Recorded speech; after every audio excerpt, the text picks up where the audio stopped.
সম্প্রতি ভারত বাংলাদেশের বৈরী সম্পর্কের প্রভাব পড়েছে দুই দেশের আমদানি রপ্তানি বাণিজ্যে। পট পরিবর্তনের পর দুই দেশের বাণিজ্যিক সম্পর্কের মাঝে প্রথম আলোচনায় আসে ইলিশ। বেশ কিছুদিনের আলাপ আলোচনার পরে আগস্টে বাংলাদেশ থেকে ইলিশ যায় ভারতে।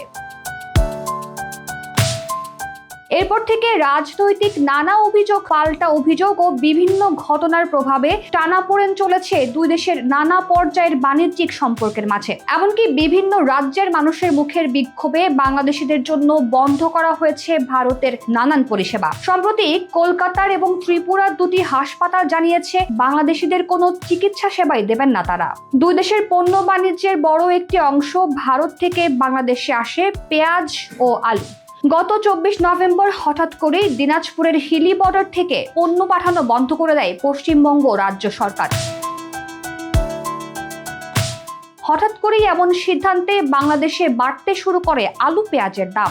যদিও 3 দিন পর পুনরায় পণ্য পাঠানো শুরু করে প্রতিবেশী দেশ, কিন্তু 3 দিনে বর্ডারে আটকে থাকায় অনেক পণ্যেই পচন ধরেছে বলে জানায় বাংলাদেশি ব্যবসায়ীরা। বাংলাদেশে ভারত থেকে পণ্য এনে ব্যবসা করেন অনেকেই। অনলাইনে বা দোকানে ভারত থেকে নানান পণ্য এনে বিক্রি করেন ব্যবসায়ীরা। তবে সম্প্রতি রাজনৈতিক উত্তেজনায় পর্যটক ও ব্যবসায়ের উদ্দেশ্যে ভ্রমণকারীদের উপরে আরো কঠোর অবস্থান নিচ্ছে ভারত, যে কারণে পশ্চিমবঙ্গের ব্যবসায়ীরা ক্রেতা শূন্য সময় পার করছেন বলে জানা গেছে।